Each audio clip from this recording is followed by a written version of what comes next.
Shalom saudara terkasih di dalam Tuhan Yesus Kristus. Renungan harian kali ini berjudul Jiwa. Diambil dari Matius 16 ayat 26. Apa gunanya seorang memperoleh seluruh dunia, tetapi kehilangan nyawanya? Dan apakah yang dapat diberikannya sebagai ganti nyawanya? Jiwa itu adalah salah satu bagian yang paling berharga dalam diri kita. Jiwa itu adalah tempat di mana kita mengambil keputusan. Di jiwa, kita menentukan sendiri arah kehidupan mau seperti apa. Mengapa seperti itu? Karena di dalam jiwa itu terletak pikiran, emosi, perasaan, bahkan kehendak.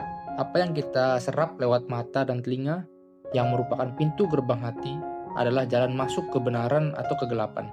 Jika yang kita biarkan masuk adalah sampah dunia, maka kita akan mengambil keputusan yang salah dan merugikan diri kita sendiri. Sementara dunia sering mendorong kita untuk mengejar kekayaan, status, dan kesuksesan. Yesus mengingatkan kita dalam ayat bacaan hari ini bahwa tidak ada satupun dari hal-hal ini yang dapat dibandingkan dengan nilai jiwa kita. Kita dapat memperoleh seluruh dunia, tetapi tetap tidak akan memperoleh apapun jika jiwa kita terhilang karena tidak mengenal Yesus.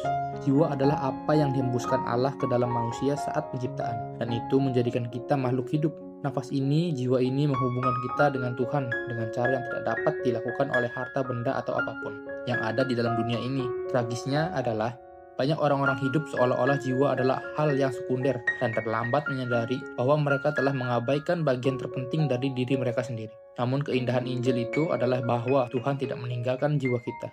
Dia menebus jiwa kita dari perbudakan dosa. Yesus datang bukan hanya untuk mengampuni dosa-dosa, tapi untuk menyelamatkan jiwa kita dan memuliakan hubungan kita dengan Tuhan. Jiwa itu bersifat kekal.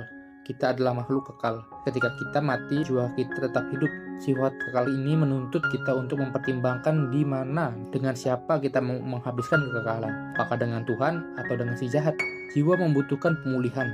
Mazmur 23 ayat 3 mengatakan, Ia menyegarkan jiwaku, Ia menuntun aku di jalan yang benar. Dan oleh karena itu, semuanya dilakukan oleh karena namanya. Banyak jiwa yang terluka di dalam kehidupan ini.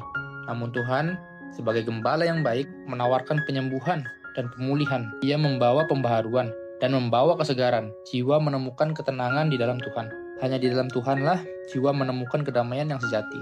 Tak ada hubungan, prestasi, uang, harta, ketenaran yang dapat memuaskan jiwa seperti yang dapat dilakukan oleh Tuhan. Itu semua tertulis di Mazmur 62 ayat yang pertama. Itu sebabnya jiwa kita harus dijaga. Amsal 4 ayat 23 mengatakan, Jagalah hatimu dengan segala kewaspadaan, karena dari situlah terpancar kehidupan. Hati dalam pengertian Ibrani saling berhubungan erat dengan jiwa. Kita harus waspada dengan apa yang kita biarkan membentuk kehidupan jiwa kita. Apa yang kita lihat, apa yang kita dengar, dan apa yang kita pikirkan. Itu sebabnya hari ini, ayo kita kelola jiwa kita dengan sebaik-baiknya. Jaga pintu gerbang hatimu, apa yang masuk dan apa yang kita dengar, supaya jiwa kita itu betul-betul seperti yang Alkitab katakan. Tidak tersiksa, tetapi betul-betul jiwa kita itu dimerdekakan, diperbaharui, bahkan yang Alkitab katakan tadi, disegarkan setiap hari. Mari kita berdoa. Terima kasih Bapa yang baik, kami mengucap syukur buat hari yang baru. Kami disegarkan oleh firman yang kami baca dan kami dengar. Kami percaya hari ini kembali ya Tuhan, kehidupan kami, jiwa kami diberikan pengertian firman. Bahkan yang ada di dalam jiwa seperti emosi, pikiran, perasaan, kehendak kami, semuanya dikuasai oleh firman Tuhan. Sehingga apapun yang kami putuskan hari ini ya Tuhan, bukan berdasarkan perasaan dan emosi kami, tapi berdasarkan kebenaran firman Tuhan yang Tuhan tempatkan di dalam kami. Bapak, kami juga sadar kami ini bergumul setiap hari, berargumentasi dengan diri sendiri, karena diri kami ini adalah pribadi yang paling sulit dikalahkan. Tapi dengan firman kebenaran, kami menjadi orang-orang yang lebih daripada pemenang. Kami mengalahkan kedagingan kami karena kami berjalan di dalam kebenaran firman. Kami mulai hari yang baru ini, kami percaya hari lepas hari firman-Mu menopang kehidupan kami, bahkan menopang keputusan yang kami ambil sepanjang hari ini. Terima kasih ya Bapa yang baik. Meteraikan hari ini dengan damai-Mu, sukacita-Mu, bahkan kasih-Mu yang melanda hidup kami dan juga orang-orang yang di sekitar kami. Kami buka hari yang baru hanya di dalam nama Tuhan Yesus Kristus, nama yang ajaib. Kami berdoa dan mengucap syukur. Kita sama-sama katakan, amin.